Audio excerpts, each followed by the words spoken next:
So there's a time for planning and there's a time for massive action when it comes to restaurant ownership and restaurant opening. And today's interviewee on the Restaurant Incubator has certainly done both.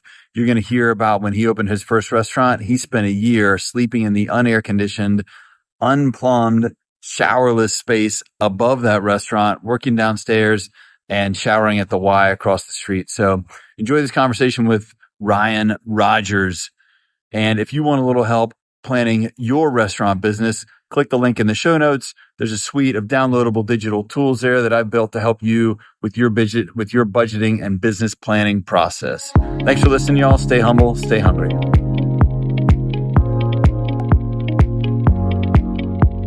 All right, we're back on the Restaurant Incubator podcast. We've got Chef Ryan with us today. Chef Ryan, please tell us who you are and where you work.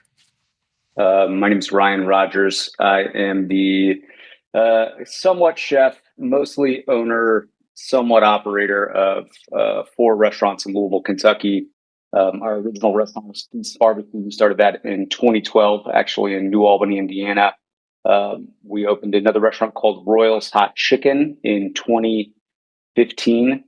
2017, we opened Vetti, and then just in April of this year, we opened a French Bistro in Peppers here in Louisville as well.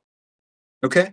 And opening in Peppers, a neighborhood French bistro, it seems, intentionally geared to be approachable. So, what advice would you give aspirational restaurateurs? They're thinking about launching something that is in the upscale casual space.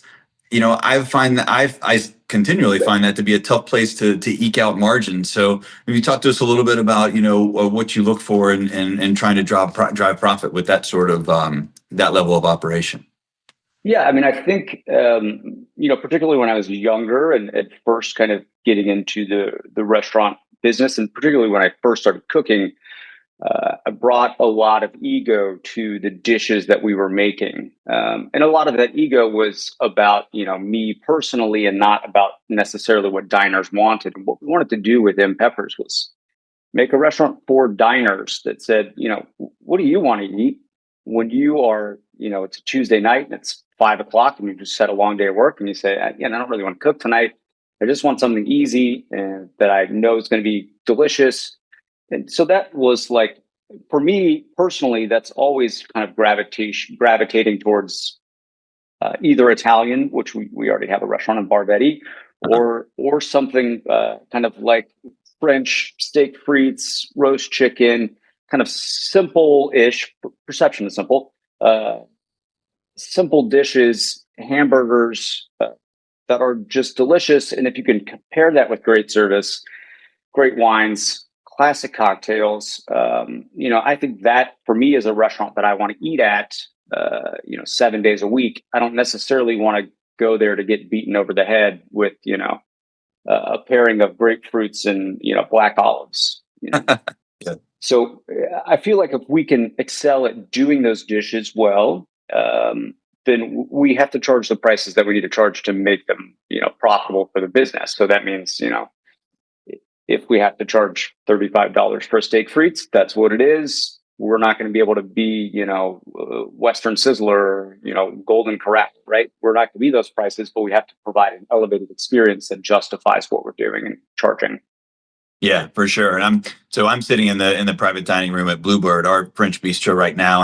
And one reason, and so we're in Chapel Hill, North Carolina, so also in the South like you. And one reason I thought that this concept would appeal to the locals here is because I think it's a pretty short leap from Southern comfort food to French comfort food. And that's really what we wanted to provide there. And so I also saw that in of course, Cajun food is in the French diaspora, and I saw that you had a grandmother from Opelousas, Louisiana. Is there any Cajun influence or a trickle of Louisiana food that makes it into the food at M Peppers?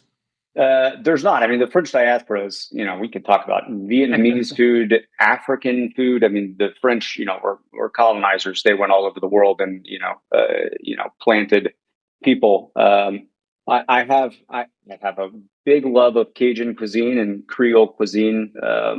I was born in Louisiana, actually, and a lot of my family still lives there.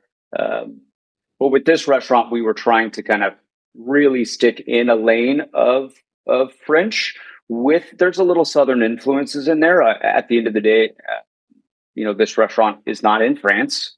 We're not getting the same products that you get in France. So we have to utilize what we can get from our local farmers, our local purveyors. And that ultimately influences the food of the restaurant as well. Got it. Sure. Well, it seems like that each concept that you open has leveraged local community and also location. So I wanted to ask, what is your approach to embedding a new restaurant into a neighborhood, especially especially a neighborhood that may be seen by the press or residents or whatever, like this isn't really a great spot for a restaurant, or even, a former restaurant space that some people may say, hey, this place is cursed, which you do hear about restaurant spaces. How do you approach that? Yeah, I mean, the space that we opened in Peppers in was a restaurant that opened and unfortunately for them closed, within maybe a year and a half of opening. I think the challenge is that you want to understand that neighborhood as much as possible. I benefit for M Peppers is that I live in that neighborhood. So Okay. I am a person who goes, well, I want to walk from my house to a restaurant that's good. Yeah. Where am I going to walk to? So I know my neighbors. They have they're regulars at the restaurant now, which is fantastic. But along that way, as we were kind of developing that restaurant, there was a lot of conversation with them of what do you want to see within the restaurant. So I think it's harder if you're kind of going into a different neighborhood that you're maybe not as intimately familiar with. We had opened a Feast Barbecue and a Royals Hot Chicken out in this neighborhood called Jefferson Town, which is kind of a southeastern suburb here of Louisville. And the demographics there are pretty different than they are here in the Highlands where M Peppers is. So to a degree, that consumer was maybe a little more price conscious, maybe wanted larger portion sizes. And so opening an M Peppers in that neighborhood maybe would not make sense for us like it did at the time to open a barbecue restaurant there. Uh-huh. Well, when you looked at Jefferson Town, what metrics did y'all track and say that we think that this restaurant is going to succeed here because of these are the factors that we tick off that will lead to success? Yeah, I mean that was like we opened kind of in this the old downtown of Jefferson Town. It's kind of expanded into a larger city, if you will, now that has kind of strip mall, shopping center areas. But we opened kind of in the corner of Main and Main and what they call Gaslight Square in Jefferson Town. And we were really looking at like, what are the car counts? We want to make sure that the consumers here are going to see this restaurant, that this space is going to justify what we need to pay for the lease. And then ultimately larger kind of demographic picture of, what does disposable income look like for the surrounding kind of area? Is this, and maybe this was something we kind of realized later, and we should have looked at better, was how convenient is it to get to this corner of Main and Main and in downtown Jefferson Town, and how often are people, stopping there? Great. Yeah. And since this podcast is really geared toward those who are interested in opening their own restaurant, I just want to tease that out a little bit more. When you're getting demographic data, are you getting it from civic websites? Are you getting it from Chamber of Commerce? Are you getting it from your realtor? Are you getting it from the landlord's realtor? How do you get your hands on that info? I am typically getting it from a civic website. I'm usually kind of Googling, zip code demographic data as much as I can. And then I think it's always important. You kind of have to drive that, drive. I would love to just walk the neighborhood and just see if I'm going to walk 3 blocks away, 2 blocks away. Is there enough kind of things happening here that are going to draw consumers to this area to kind of stay? Or is this like, I really am building such a destination restaurant that restaurant has to be so strong that they're going to go out of their way to go there. And that can be really challenging. Yeah. Yeah, for sure. The thing we found out in Jefferson Town was like, we weren't close to the kind of major roadways. This was the kind of downtown of that town when it was originally founded, but the interstate's 10, 15 minutes away with traffic. The kind of major roadways are 5 or 10 minutes away. So it was kind of a destination if you weren't in that very close proximity of that downtown. Got it. Got it. Well, I also read there were several things that I read in interviews with you that really made me chuckle that were super clever and that I tuned into quite a lot. And one of them, the interviewer asked you what your least favorite word was, and you said, "Well, it's a combination. It's personal guarantee."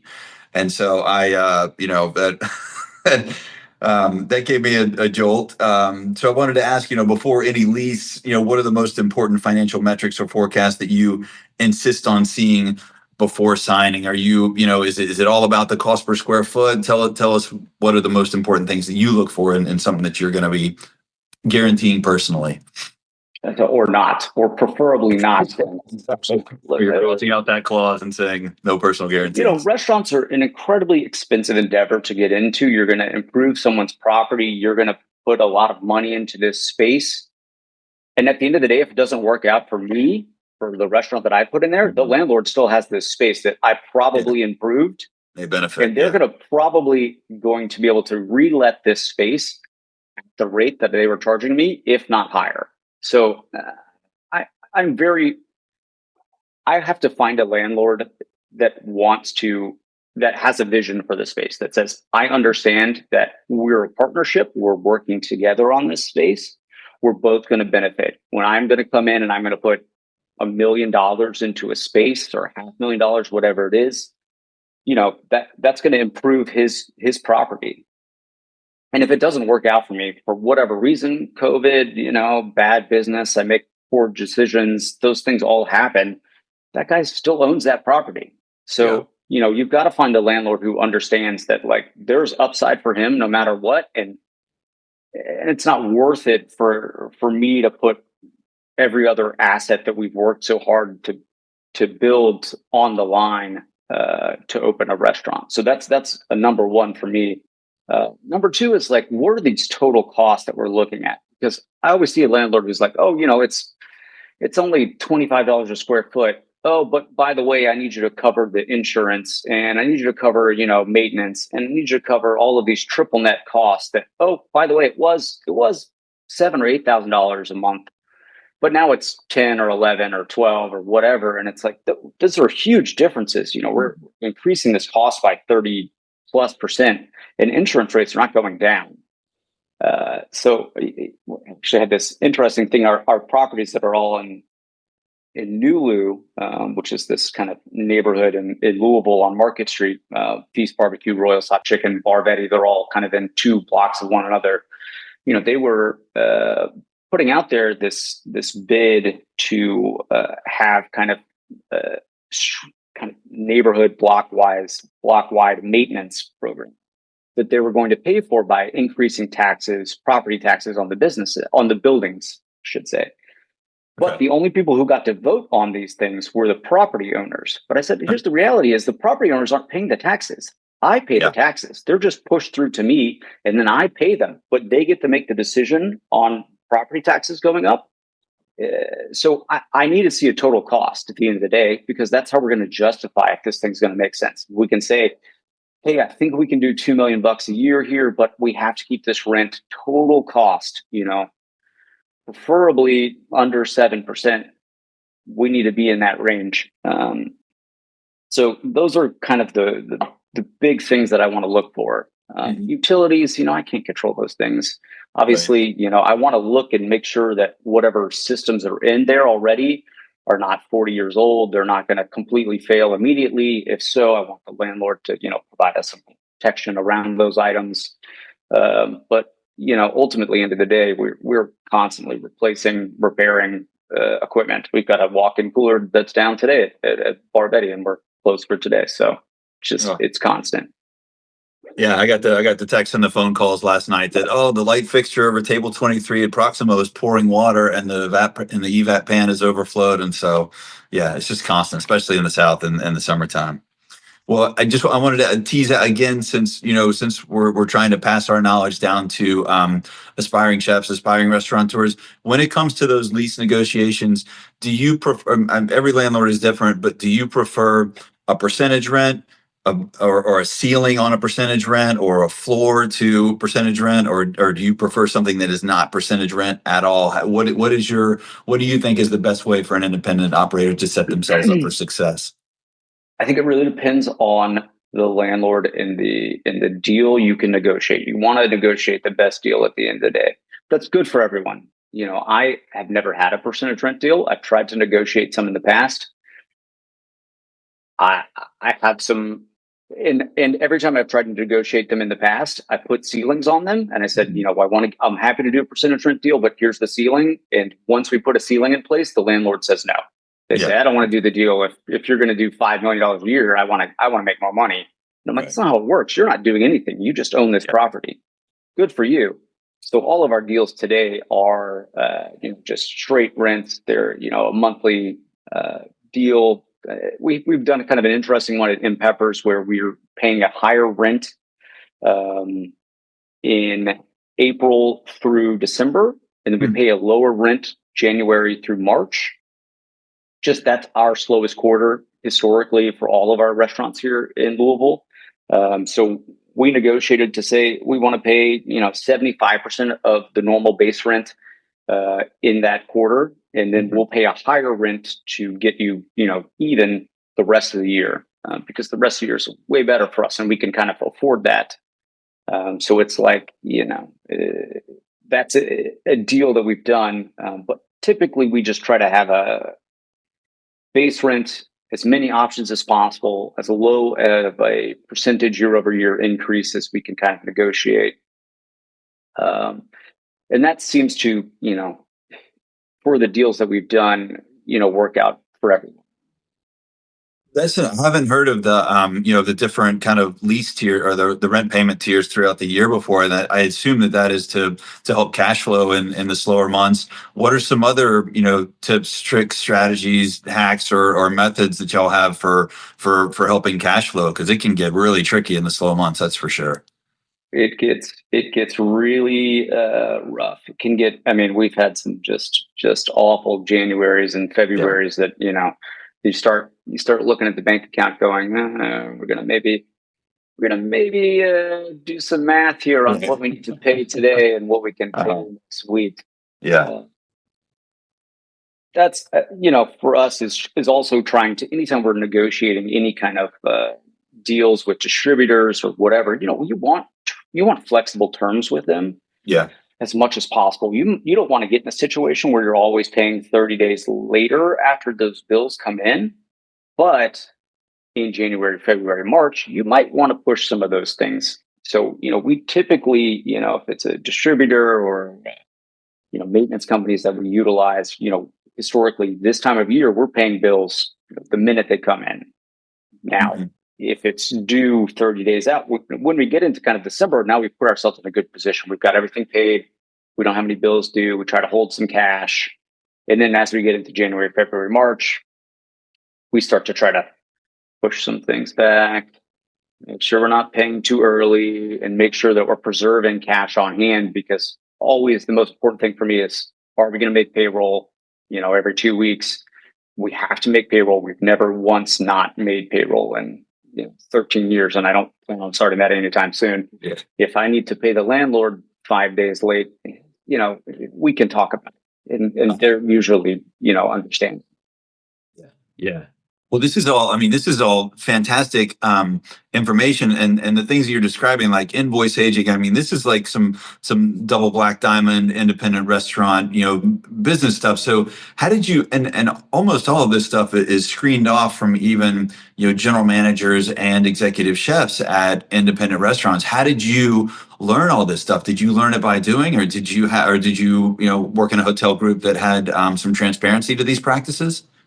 I wish that I had. I wish that I'd worked in a really great restaurant group that had this kind of, knowledge they could pass on to me. This was really us opening the first restaurant. I still don't know most things about operating a restaurant. I just consistently, constantly say, I have no idea what you're talking about. Can you just explain this to me? We just went through benefits renewal for all of our restaurants in July. And this is, you talk to these benefits administrators and they're just like, this is a PPO, this is an HMO. With this one, you get an HSA, and this is the deductible.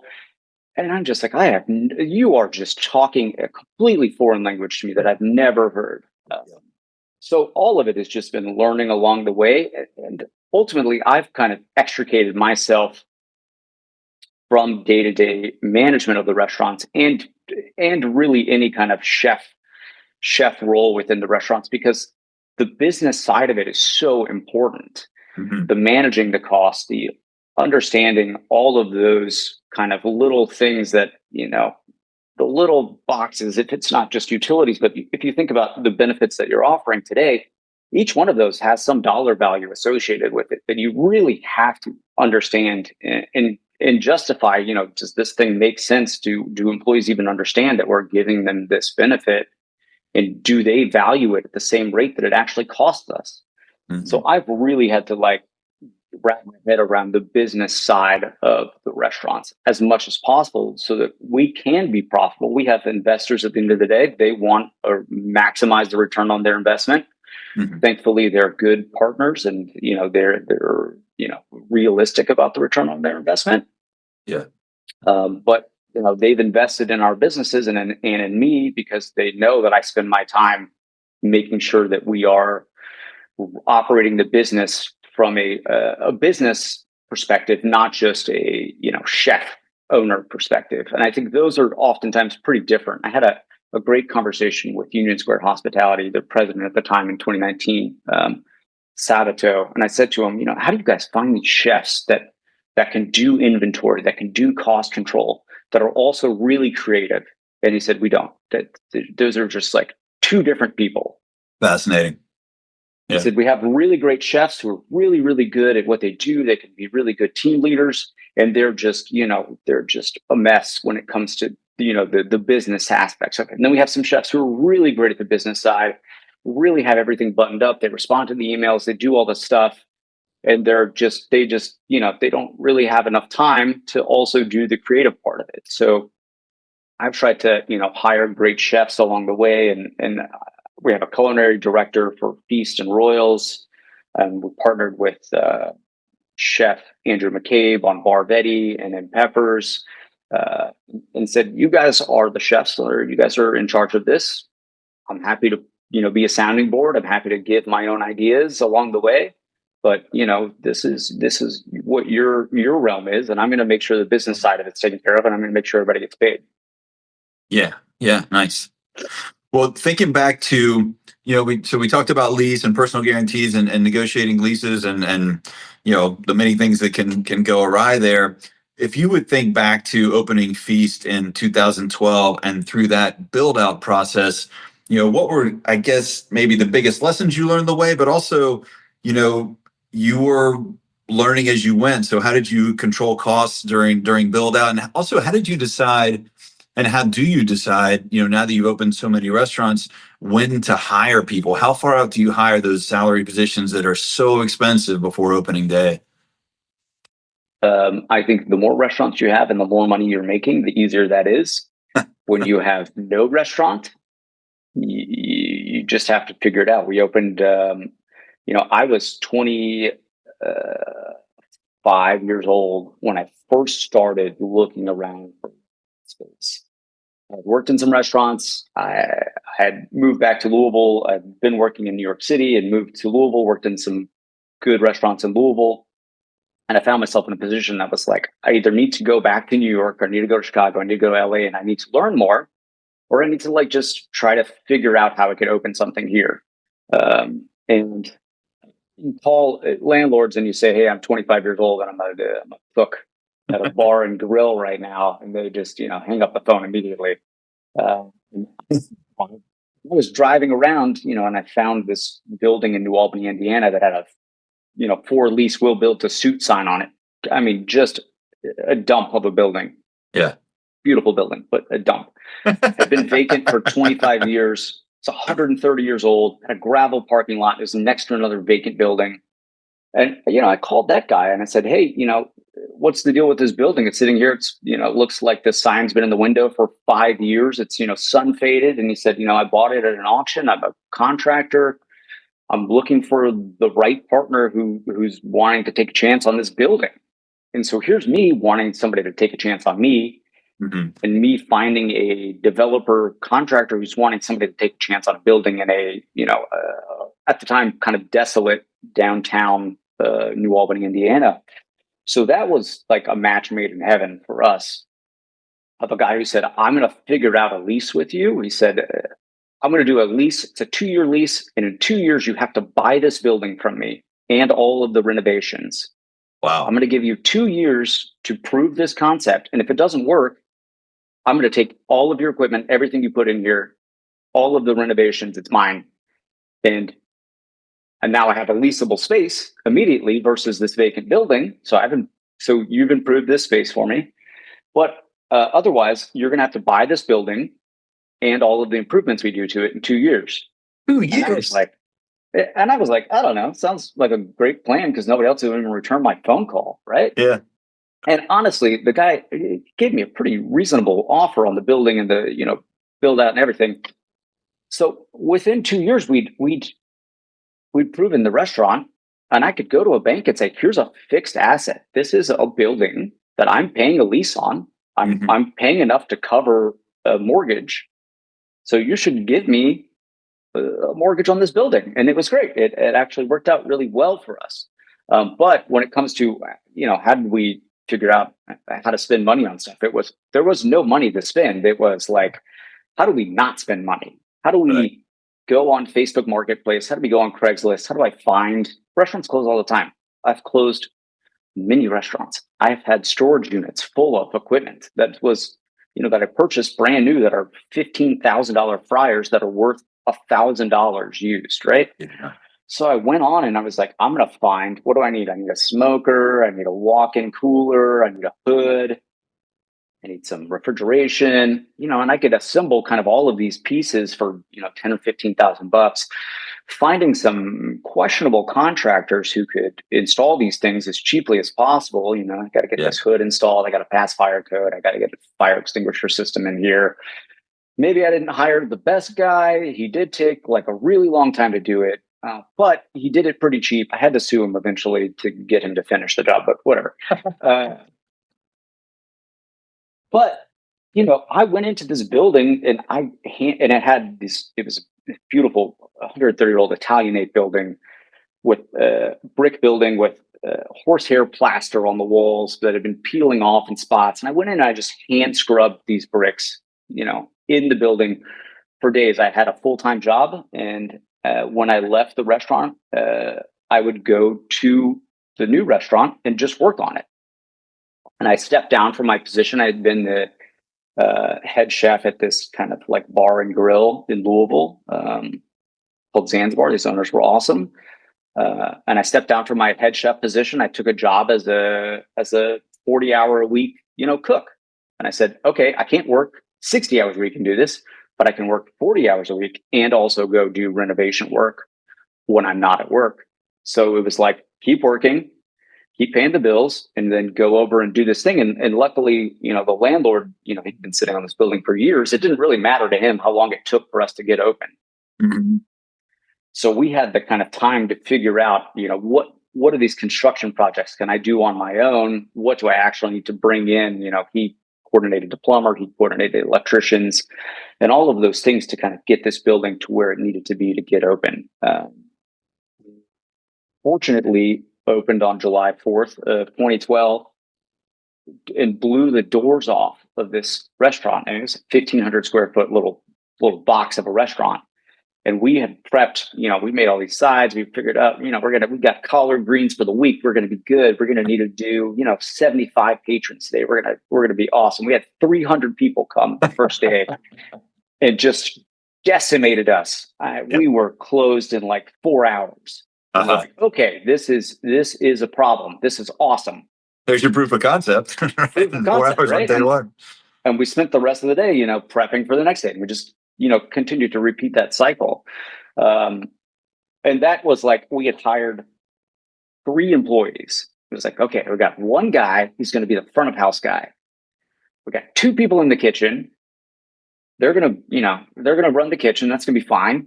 and I'm going to float. I'm going to be front of house, back of house, wherever I'm needed. I'm going to run food, whatever we need to do. And very quickly it was like, oh, we need to hire an employee immediately. Yeah. Immediately we have to find someone. But I also had told those people, hey, I don't know when we're going to open. We're figuring it out. I don't have any money to pay you, so you're going to have to take a leap of faith with me on opening this restaurant and believe in what we're going to do here, and I'll let you know like as much notice as possible when we're opening, which was maybe 2 weeks out. Uh-huh. Wow, that's good. That sounds like a wild ride. It was. Well, And then we had a vacant second floor of the building and was unfinished. And I lived up there for a year to, not pay rent. And it was great. incredible. Was it smoky up there? Yeah. Yeah. It was smoky, no electricity, no running water. We had, there was a YMCA across the street, which is nice. So I could go in the morning and take a shower over there before. Oh, man. I love that story. Love it. Well, I wanted to talk about the hospitality included model at Bar Vetti that y'all did, and I think I'm particularly interested. So this is a hot topic in the hospitality world. So is no taxes on tips and no taxes on overtime, and it's very confusing to figure out actually who's on what side and what is best for what employees and which employees, because something may be better for employees of a fine dining restaurant than what's right for employees of Waffle House. So what I'm particularly interested in hearing about is the communication that you had with your staff, because I imagine trust is a huge part of keeping or finding and retaining a good team. So what was the communication like between you and the staff about we're introducing this model and this is how it's going and so on and so forth? Yeah, so a little background here. So, prior to opening restaurants, I was always a back of house employee. That's not entirely true. I did work as a server, a very bad server at a couple of restaurants. I was awful, but I made 5 times the amount of money that I was making when I started cooking. Right? I got a job at Momofuku Noodle Bar, and it was a serving position because I wanted to cook in the kitchen, but they said we don't have any cooking positions. You want to wait tables here, and then you can see if something opens up along the way. And I said, okay, whatever. I was an awful server. I mean, I was terrible, but I made so much money serving there that when I went in the kitchen, I was like, wait, what? I'm making $10 an hour in this kitchen. I was making like $300 a night waiting tables here. This is crazy. So when we opened Feast and then Royals, we had always done a tip pool. Every employee there, back of house shares in that tip pool. They all make the same base wages with all tiered wages. So if they, are a house level 1 employee, they start at this base wage. Then they have a tiered system to kind of increase their base wage. So it could be a tier 2, a tier 3. They just need to kind of complete a checklist of things they know how to do within the restaurant space, right? But all of those employees, front of house and back of house, shared tips equally. As a fast casual restaurant, it made sense. Back of house employees would run food sometimes. They were all sharing in the responsibilities of those tables. There was not necessarily table service. People were tipping on a screen. There's just one kind of person at a register. So that really made sense. And we had and still have a lot of very long-term employees at those restaurants because the wages that they make, especially for back of house employees, are better than they're making basically at any other restaurant in town. Yeah. Because they get a base wage and then they get a tip share on top of it. When we looked at opening Bar Vetti, it was like, okay, well, this doesn't make sense. We can't do the same kind of tip share because we actually have servers at tables. And, at the time, the tip pooling laws in Kentucky were saying, if you're actually waiting tables, you can't share that tip with employees who are not actively working at tables. So we're like, looking around for ways that we can make this make sense from a financial model. And Danny Meyer, had just started doing hospitality included with all of his Union Square hospitality restaurants. And this Danny Meyer setting the tables, such a guide for restaurants, at least of my generation and older. I was always looking to him as like a North Star of, this is if that's what the new model should be, that this is a more equitable structure for everybody in that restaurant, then let's look at that and do that for Bar Vetti. So we went in and said, we're going to do a little bit higher pricing. We're going to kind of build in the tips into the prices and to the employees. We're going to have a base rate. I think it was maybe at the time, maybe $15 an hour. I don't really remember now, 8 years ago, but a base rate. And then we're going to give you a percentage of the sales on top of that. And that's going to be shared equally amongst all the employees. We had a really challenging time finding kind of career servers or veteran servers, because they said, I can make way more money doing kind of my traditional model where I make $213 an hour and I keep all of my tips. They said, I'm making $40 an hour. What you're proposing is not the same. And I said, yeah, but think about the kitchen employees. They're so happy now. They're making more money. They would love to. They want to share this with you. Everybody, we can have a symbiotic relationship here. So we brought in some kind of younger servers who were on board with the idea, who kind of got the model. But ultimately, financially, we just couldn't figure out how to make it work. There's kind of a really big gap, between $213 an hour and $15 an hour, or even $10 an hour. What we were paying those base wages for servers.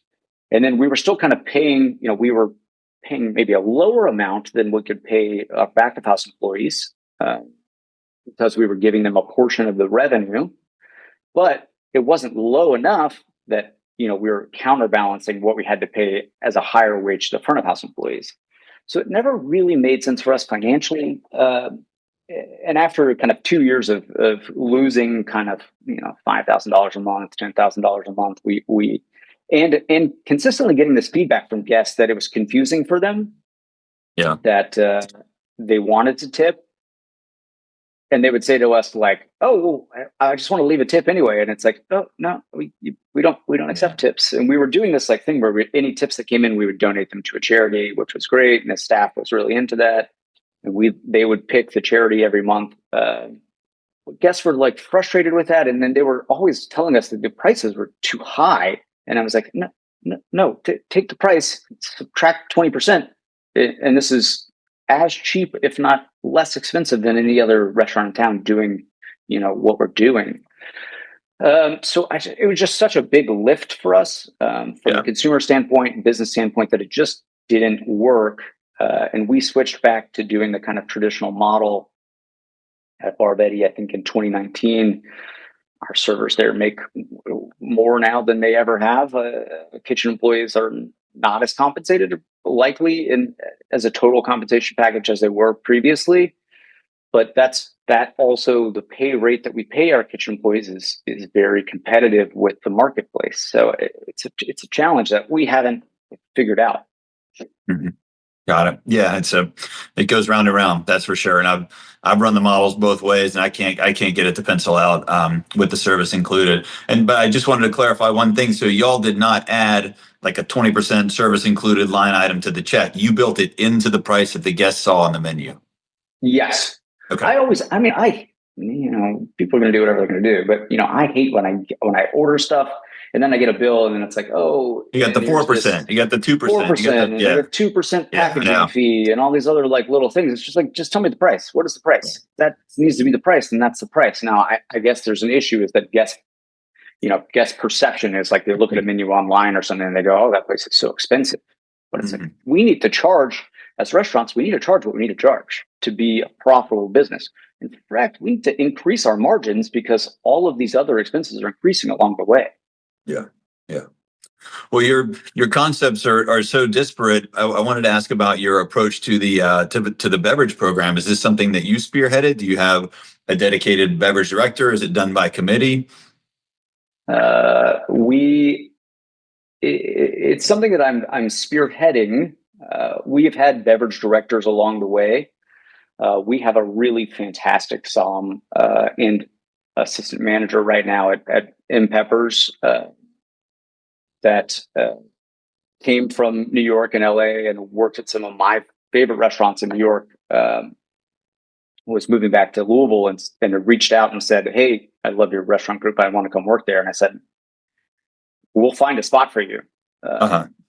Nice. But so she's really taken the M Peppers drink menu and just kind of run with it. And at the same time, as we started having the conversations with her, we were also looking. We were doing at Bar Vetti and saying, this wine list has kind of been by committee over the years. It's been Andy's input, my input, and the bar managers that we've had along the way, and there's not been enough direction on that menu, and I think by committee, as I'm sure you're aware, things just kind of get muddied and just not focused. So Yeah. we kind of went back. I went back and said, we're going to focus this, and we're going to bring in a friend of mine who's a wine professional who runs a wine bar, and I said, "You're one of the best wine professionals that I know in Louisville," and said, "John, I need you to come in and put your knowledge into Bar Vetti,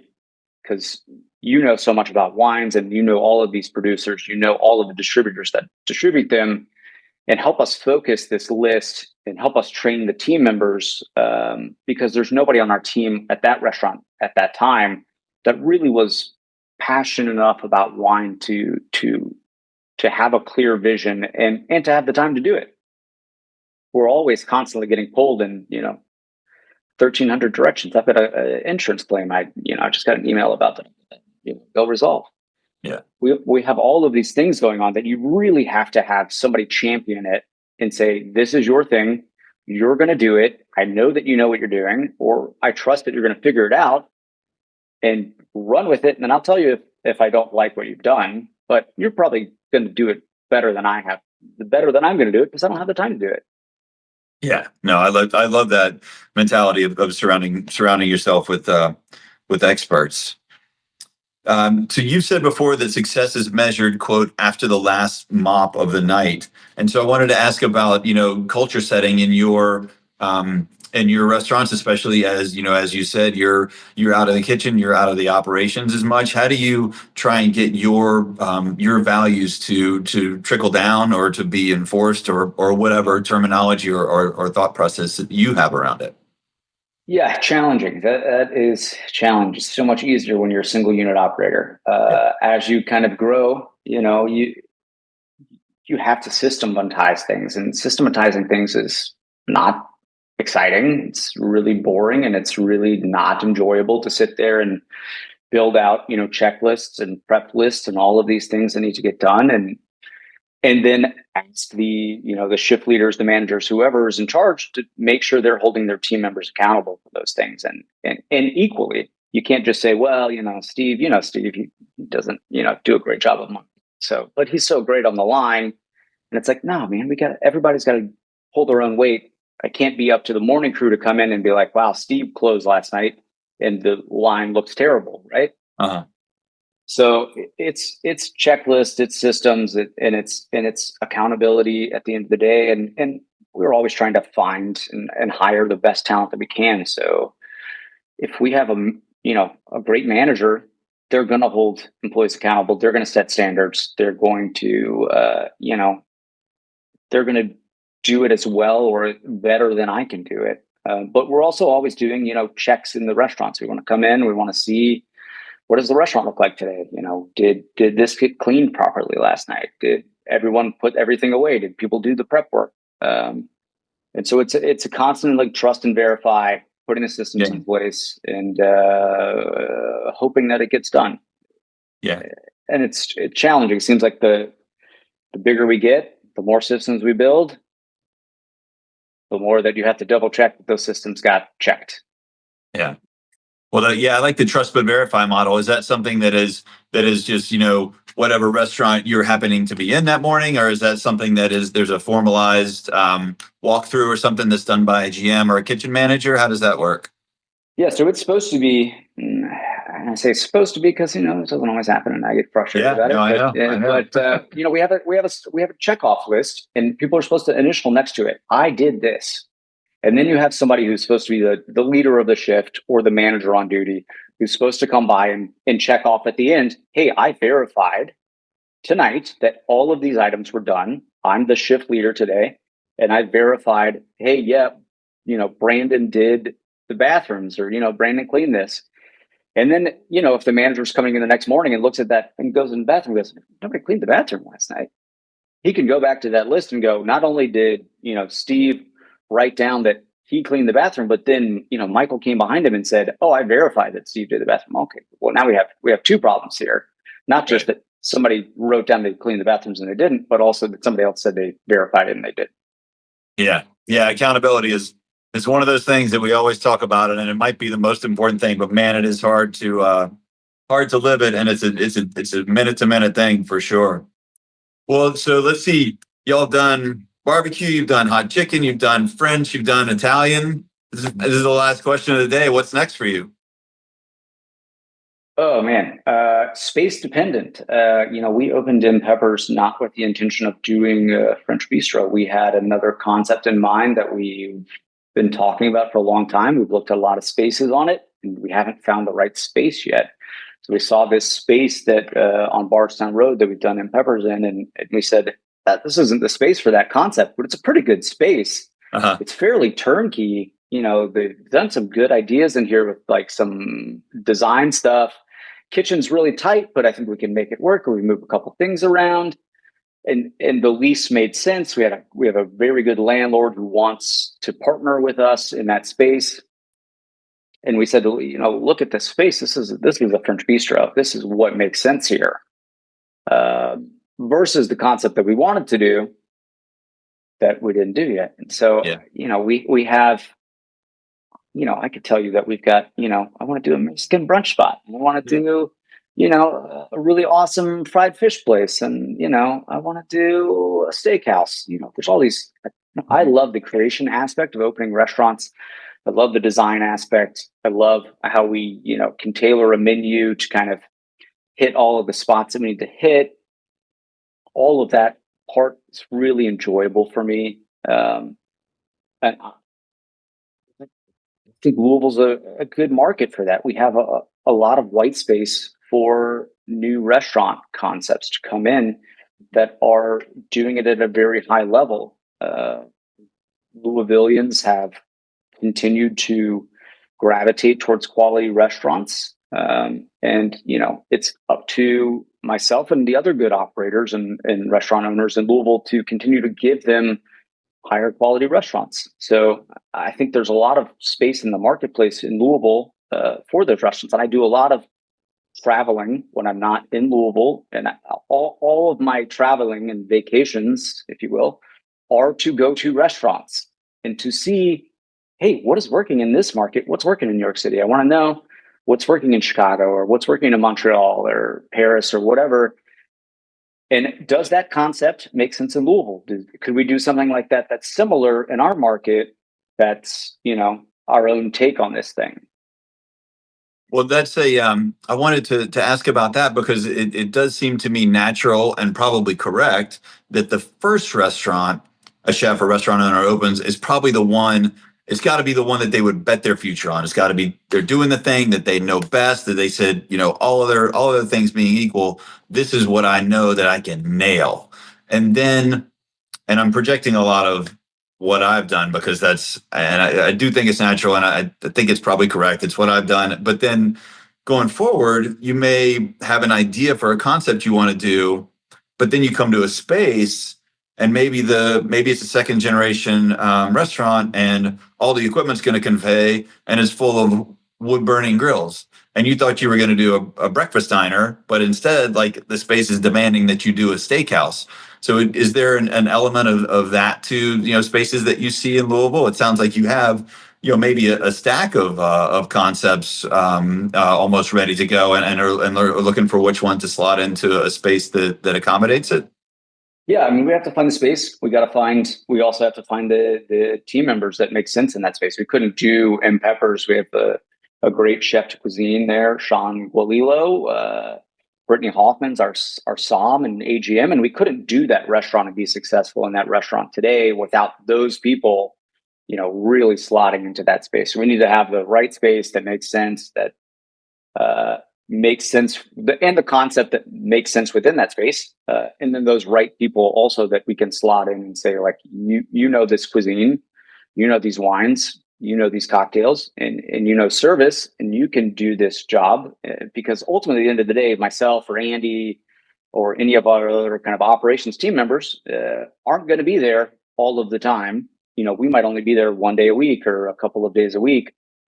And you need those people who are there kind of day to day who can just crush it.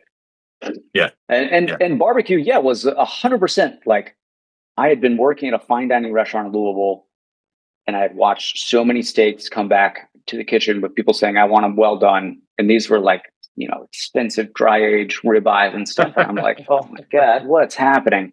So that was like the market to me is dictating. They want meat. They do. Yeah, they want it in large portions. Yeah. They want it really well cooked, and that's okay. If that's what they want, that's okay. But I was also seeing like the other barbecue places in town, they weren't necessarily doing sides from scratch. They were doing like, the kind of like coleslaw from the bag with the pre-made sauce. They just kind of mix the two together. The potato salad that you can get that's like already pre-made out of a carton.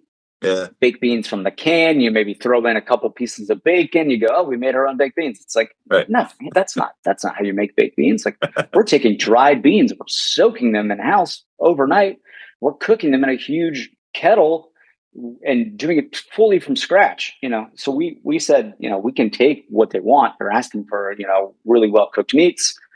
We can make scratch made sides that we feel really good about. We can make our own sauces in house that we feel really good about, and we can do a really good barbecue restaurant. Awesome. Well, on that note, all right. Well, tell us about the mac and cheese at Feast. It's a 4-cheese macaroni and cheese. We got a little Parmesan cheese in there. There's a smoked Gouda. There's a extra sharp cheddar, and then you got to have this as like the cheat code, right? There's like an easy melt, like the Velveeta cheese in there. So we make a Mornay sauce from scratch, right? Nice. Okay. Start with the roux, flour and butter in a giant kettle that we have. And then we make the Mornay sauce, with cream and milk, and we add in all of the cheeses, a ton of black pepper. And then for me, what I like in a macaroni and cheese is just a little bit of acid zip. Okay. To kind of cut the richness. So we dump in like a pretty hefty amount of red wine vinegar. Oh, cool. To get to balance out this kind of like super rich, heavy cheese, that little funk in there from the Parmesan. And then you have that little acid pop. So you can have this kind of like delicious macaroni and cheese that you want to keep eating. But you've got enough acidity in there to balance it out so you don't feel like it's super heavy. Nice. And then we take the whole thing and we, put some more cheese on top, mix the noodles in. Put some more cheese on top, bake the thing. It's a whole baked macaroni and cheese. It's a multi-step process, from start to finish. But we think it's worth, putting the work in on it. Yeah, that sounds amazing. I love the streak of acid in there. That's really cool. Well, any parting shots of caution or wisdom or inspiration for somebody who's thinking about opening their own restaurant? I've had a lot of conversations with people over the past 12 years about, how did you start a restaurant? What did you do? And I said, you just do it. You just have to do it every single day. You just show up, you put in the work, you do the unsexy things, right? We built a business plan for Peace Barbecue. I don't know how to build a business plan. I went to the library. I got how to build a business plan for dummies. I don't know what I'm doing. Every single day. If there's a plumbing issue in the bathroom, I go in there and I take the toilet apart and I go, what's not working in here? Oh, this flappy thing seems to not be closing. Okay, maybe we need a new flappy thing. Or there's a chain in here that's not connected to the flappy thing anymore, right? I don't know what these parts are even called. I've replaced key traps. I've put in new hand sinks. I've done everything that I can in the restaurant. I try to stay away from electrical because I don't want to kill myself. Yeah. But I don't know what I'm doing, but we all benefit from today. I can go on YouTube. I can look up, how do I fix this thing? How do I do this thing? How do I build a business plan? How do I find money to open this restaurant? We opened Feast Barbecue. I didn't have, money, but I had a decent enough credit score that I could load like 10 screens on my computer at a time. and I could apply for 0 interest credit cards all at the same time. So I just completely decimated my credit, but I got like $40,000 in 0 interest credit cards that I could put on there. Oh, I could put some equipment on here. I'm going to put some food stuff. I'm going to put whatever I need to do, and I can just make it happen. And I hear so many people that are paralyzed by what the next step is. And it's like, just do something. Yeah. Just do the thing. You don't know how to do it. That's okay. Go get How to Open a Restaurant for Dummies. I own that book. That's a fine book. And flip the page to the next page and go, okay, I don't know how to do this thing. Okay, what do I need to know? I need to know food costs. I need to know labor costs. How am I going to manage these things? How am I going to manage benefits? I use ChatGPT now every single day for probably multiple hours a day. When I'm having these discussions with my benefits companies, my benefits providers, my insurance companies, I load their emails into ChatGPT and I go, what are they saying to me? Tell me exactly what they said, because I have no idea what this language means. I don't know what umbrella coverage is. I don't really understand my commercial insurance package. There's so many things in there. I just load that whole document into ChatGPT and I say, give me everything I need to know. So for me, it's like, if you're going to start a restaurant, it's a bad decision. B, it's a poor financial decision. You're likely not going to work out. And if it does, that's awesome. But you also have to just be willing to put your hands into all kinds of things that you just don't know what you're doing, and you just have to figure it out, and you just have to keep going. That's phenomenal. Thank you. You're going to get to January, February, and you're going to go, I can't pay the bills. Well, you're going to have to figure it out. Figure it out. Yeah. Amazing. Thank you. Roller coaster ride from How to Open a Restaurant for Dummies to ChatGPT and everything in between. So thank you so much for joining me today. It's been a pleasure to catch up. Thanks, Brandon. All right. Take care, Chef. Bye. Bye. Thanks for joining me today on the Restaurant Incubator podcast. If you got value out of today's interview, please forward this. Share it with 2 friends who have a bright future in the restaurant industry. Thanks, y'all. Stay humble, stay hungry.